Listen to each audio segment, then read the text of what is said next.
Olá, preciosas! Tudo bem com vocês? Sejam bem-vindas a mais um vídeo. Eu sou a Aline Moreira, coach e mentora cristã de mulheres e quero mais uma vez dar as boas-vindas a vocês aqui no meu canal. O meu objetivo é ser bênção na sua vida e toda vez que você vem aqui me visitar, saiba que você está sendo bênção na minha vida também.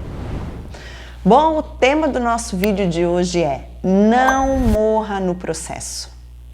Dias atrás eu levei uma palavra com esse tema na rede de mulheres e eu recebi diversos retornos sobre como essa palavra foi marcante e abençoou a vida de muitas mulheres. Por esse motivo eu resolvi fazer um resumo mesmo e gravar aqui para vocês. Eu vou procurar abordar os temas mais importantes nesses breves minutos, que nós temos aqui.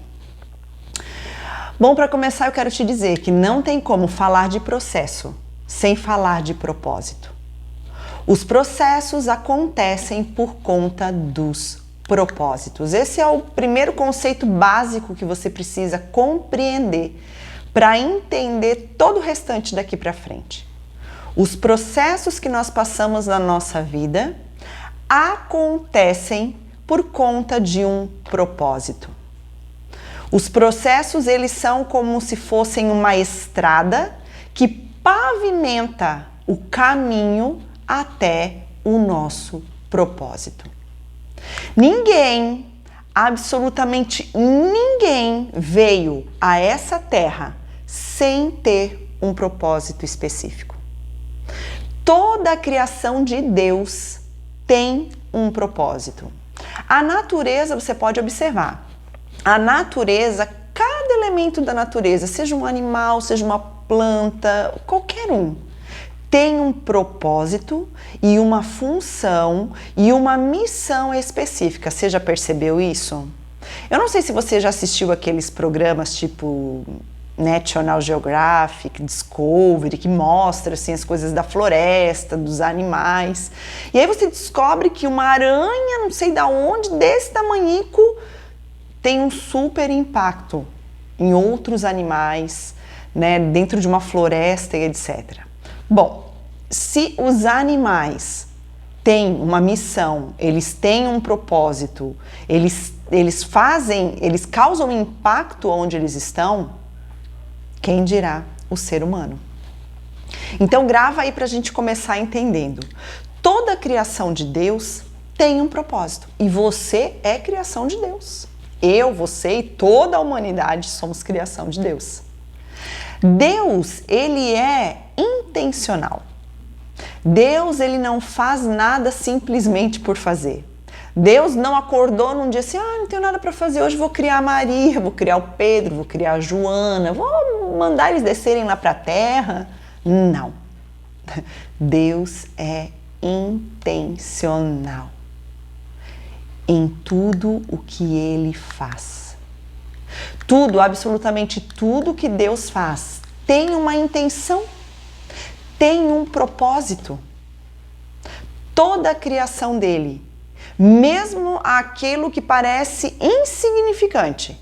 Talvez você se sinta tão pequena, tão sem valor, tão insignificante no meio de tanta gente importante.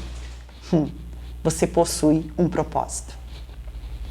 Se nós conseguimos aceitar isso como uma verdade, eu te faço uma pergunta: por que é que às vezes nós achamos que somos obras do acaso? E que Deus nos criou apenas para a gente vir dar uma voltinha aqui na Terra? Você já teve essa sensação? Não, Deus não quer nada comigo, não. Esse negócio de propósito, para as pessoas assim que estão em destaque, para os grandes pregadores, para as pessoas consideradas famosas. Não, eu tô aqui, meu Deus do céu, aqui no fim do mundo, Imagina. Então, até acho que faz sentido esse negócio do propósito, mas para os outros há propósito e há uma missão para você. Porque todo propósito aponta para uma missão a ser cumprida. A Bíblia ela relata dezenas de histórias sobre missões, sobre propósitos que foram dados a pessoas comuns, como eu e como você. A maioria deles cumpriu a missão dada e por isso nós temos tantos ensinamentos preciosos na Bíblia.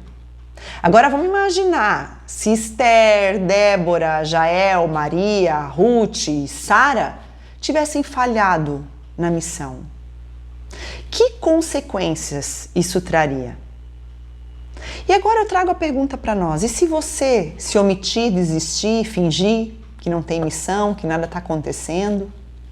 O que você acha que vai acontecer se você falhar na missão? Amadas, os processos fazem parte do alcance do propósito. Não existe propósito e missão sem processo. E não existe processo que não leve a um propósito e uma missão. Consegue compreender? Faz sentido para você? Se nós não compreendermos isso, os processos que nós passamos pela vida vão parecer castigo, coisa do inimigo, fruto do pecado. Nós acharemos que os processos são longos demais, dolorosos demais. Sabe, mas Aline, o que são processos? São coisas que nós passamos na vida. Às vezes você vai passar por um processo, por exemplo, de luto. Um processo de desemprego, um processo de solidão, um processo de divórcio, que ninguém quer, mas pode acontecer. Um processo que te causa uma dor muito grande, uma escolha errada que você fez, que te causou um prejuízo muito grande. Existem N processos. E enquanto nós estamos passando por esses processos, eu quero te dizer que sim, a maioria deles, existem processos bons, tá? Às vezes a gente acha que processo é só coisa ruim, não. Mas na maioria dos processos, nós vamos ter tristezas, nós vamos ter dores, nós vamos ter lutas, nós não vamos nos sentir muito confortáveis. Isso é natural. Só que sofrimentos desproporcionais durante o processo revelam uma falta de confiança em Deus. Amadas, a fé é um dom. Se você não consegue ver beleza nos processos, peça que Deus aumente a sua fé. Entenda que a vista pode ser a maior inimiga da sua visão. Eu vou repetir isso. A vista pode ser a maior inimiga da sua visão, ou seja, aquilo que você vê hoje, que está na sua vista, pode ser a maior inimiga da sua visão. O que é visão? É aquilo que eu vejo que ainda nem aconteceu. É aquilo que é movido pela fé. É aquilo que é movido pela confiança nas promessas que Deus me fez aqui, ó, na sua palavra. A fé, ela amplia a nossa visão. A fé, ela tira o foco daquilo que eu estou vendo hoje e ela coloca o foco na promessa. Vamos supor que você está passando um processo de doença, ou seu ou de alguém da sua família. Um processo doloroso, um processo difícil, um processo que exige paciência, muita fé e muita confiança. Talvez o diagnóstico que você tem hoje é um diagnóstico ruim. Isso é a sua vista. É o que você está vendo hoje, é o que você tem hoje. Mas a sua visão precisa estar naquele Jesus que levou todas as nossas dores na cruz do Calvário. E quem é que vai colocar a sua visão lá? A fé. Porque tudo que realmente, de verdade, você tem hoje, palpável, é um diagnóstico ruim. A cura ainda não está no campo material. A cura ainda não está ao seu alcance visual, né? Você não consegue ainda receber isso. Mas a sua visão já está lá, dizendo não. O Deus que eu sirvo é o Deus que cura. Consegue entender o que é vista e o que é visão? A fé coloca a sua visão na promessa. Sabe, amadas, o processo é uma caminhada geralmente muito solitária e muito confusa. Dificilmente o Senhor nos mostra todas as etapas do processo antes que eles aconteçam. O processo é um teste de paciência e de confiança. Bom, e partindo do princípio que todas nós temos um propósito específico, vamos entender então como devemos nos comportar durante os processos. Entenda que processos têm fases boas e fases ruins, picos e vales, altos e baixos. Isso faz parte, isso acontece para que nós possamos aprender a viver como Paulo disse lá em Filipenses 4:11. Eu não vou ler com você, depois você lê Filipenses 4, do 11 ao 13, onde Paulo diz que ele aprendeu a viver satisfeito com muito, com pouco, a barriga cheia, a barriga vazia. Ele aprendeu a viver contente. Ele aprendeu a viver bem, independente da situação que ele está passando. Difícil, né?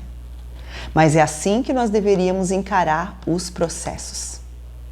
E eu quero te dar um exemplo bíblico de alguém que passou por um processo e como ela se comportou. E o nome dela é Esther. Eu não vou conseguir ler com você, mas você leia o livro de Esther no Velho Testamento, no começo da Bíblia. Leia a história, é um livro super curtinho. Leia a história de Esther se você não conhece, para você aprender. Mas eu quero te contar um pouco sobre o processo de Esther. Todo mundo conhece a Esther, rainha. Todo mundo conhece a Esther que salvou o seu povo, salvou o povo judeu. Todo mundo vê a Esther corajosa que se apresentou diante do rei sem ser chamada. Mas o processo de Esther começa muito, muito, muito antes. Os bastidores que ninguém vê. Conhece os bastidores que ninguém vê? A gente só vê a fotografia, né? A cena famosa. Mas os bastidores que estão lá atrás. Quais eram os bastidores de Esther? Esther era órfã. Esther ela foi criada por um primo chamado Mardoqueu, ou Mordecai, enfim, de acordo com a tradução, né, grega, enfim, os nomes têm diferença, mas é a mesma pessoa. E aqui se inicia o primeiro grande processo de Esther. A orfandade, amadas, traz muitos prejuízos emocionais para as pessoas.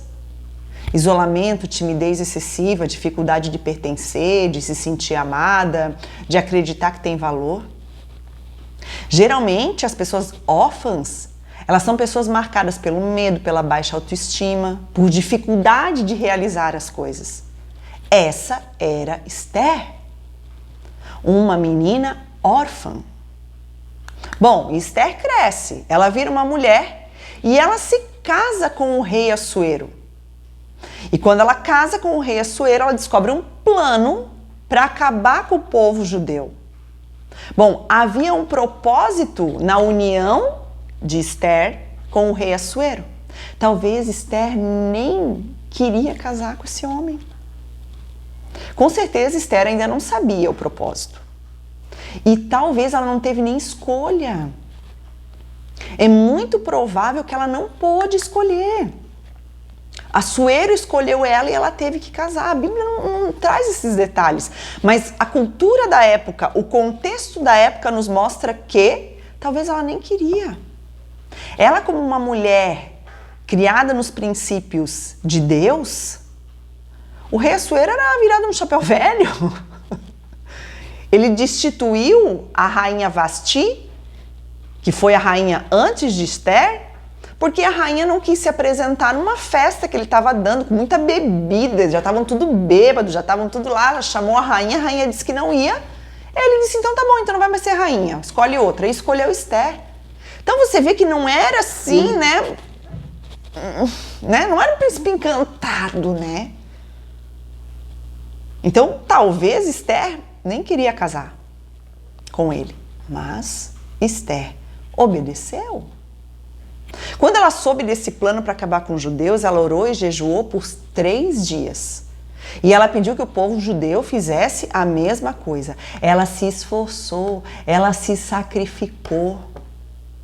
Não existe vida de propósito sem esforço, minha amada. Eu fico me perguntando por que é que nós nos iludimos, achando que a nossa vida nessa terra vai ser um mar de rosas. De onde é que veio essa mentira? De que nós venceríamos, seríamos felizes o tempo inteiro, o tempo inteiro, o tempo inteiro. Amada, nós precisamos aprender sobre a alegria que é o fruto do Espírito Santo, mesmo em tempos difíceis. Nós precisamos buscar a paz que excede todo entendimento, mesmo na dor. Foi isso que Deus nos prometeu. Deus não prometeu uma vida sem dificuldade, sem dor. Sabe, a gente vive uma ilusão, às vezes quando vem um processo difícil, vou voltar no exemplo da doença ali que, né, para usar o mesmo exemplo. A gente, né, meu Deus, mas aonde que está Deus? Deus, tu não está vendo? Por que comigo? E o que... Assim, como se, sabe, amadas, Deus tivesse prometido que a nossa vida seria perfeita. Deus nunca prometeu isso. Muito pelo contrário. Deus disse que seriam muitas as aflições do justo.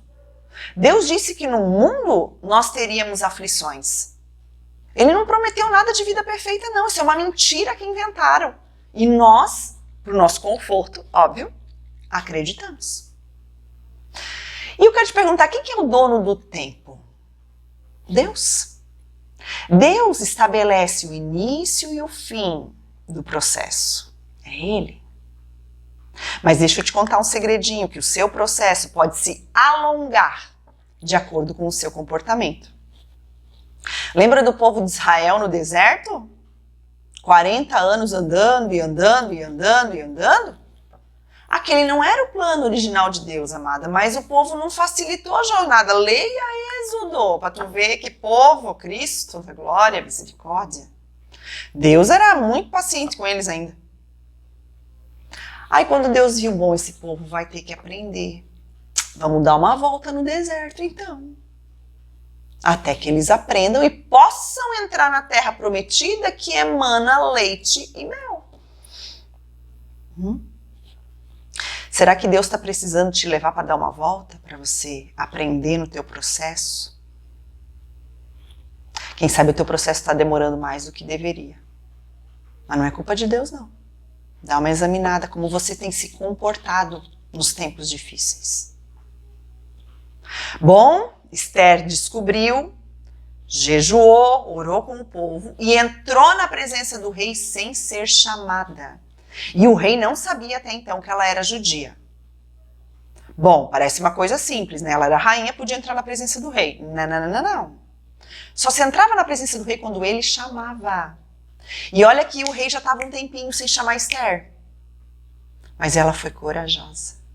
Ela colocou a vida dela em risco. Ela treinou a sua coragem, né? Uma coragem que provavelmente, naturalmente, ela não tinha. Mas tá tudo bem.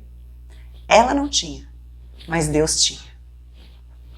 O jejum e a oração foram a forma que Esther achou para buscar na fonte que ela precisava e sabia que não tinha. Ao invés de ela ficar lembrando Deus que ela não sabia como fazer aquilo, que ela não era capaz, que ela estava com medo, ela convocou forças amigas, né, para ajudarem a buscar na fonte o que faltava nela. Com sabedoria, ela convenceu o rei a mudar os seus planos. E, por fim, ela cumpriu o seu propósito. Amadas, Esther podia ter morrido no processo. Ela podia ter sido vencida pelo medo, pela revolta, pela história dela, pela orfandade, por ser obrigada a fazer coisas que ela nem queria. Enfim, o processo de Esther foi longo e doloroso. Às vezes nós achamos que o processo de Esther durou os 3 dias ali de jejum e oração. Não se iluda. O processo de Esther durou a vida toda. E o meu e o seu também é assim. Termina um, começa outro. Termina um, começa outro. Termina um, começa outro. Então há uma escolha a ser feita. Você escolhe trazer vida durante o processo ou decidir morrer. Assim como Esther tomou decisões sábias e corajosas, nós também precisamos tomar. E eu quero te dar algumas dicas para que você não morra do processo. Anota aí. Primeiro, Pare de reclamar do processo. Ele pode estar demorando mais do que o previsto, porque Deus precisou te levar para dar uma volta, para te ensinar a confiar e ser grata. 2. Pare de achar que você está só. Em que Deus que você crê para achar que Ele te abandonaria no meio de uma batalha? Que fé é essa? 3. Pare de agir como uma menina mimada. Meninas mimadas estão sempre insatisfeitas, reclamando, achando que merecem mais e que as suas dores são injustas. Ei, você é uma mulher, você não é uma menina mimada. 4. Coloque os seus olhos em Jesus. Se Ele era o Filho unigênito de Deus, o amado entre nós, e Ele não foi poupado de um longo e doloroso processo, quem nós achamos que somos para sermos tratadas com privilégios? E 5. Se pergunte sempre: Jesus agiria como eu estou agindo? Ele agiria, pensaria e falaria como eu estou fazendo? E agora sim, por último, não tome atalhos no processo. Não queira dar uma mãozinha para Deus. Isso trará consequências sérias. Não abrevie o seu processo e não queira abreviar o processo de outras pessoas. Não faça o papel de Deus, do Espírito Santo, na sua vida, muito menos na vida de outras pessoas, porque isso pode trazer sérias consequências. Que Deus te abençoe, que você confie no Senhor, para que você não morra no processo.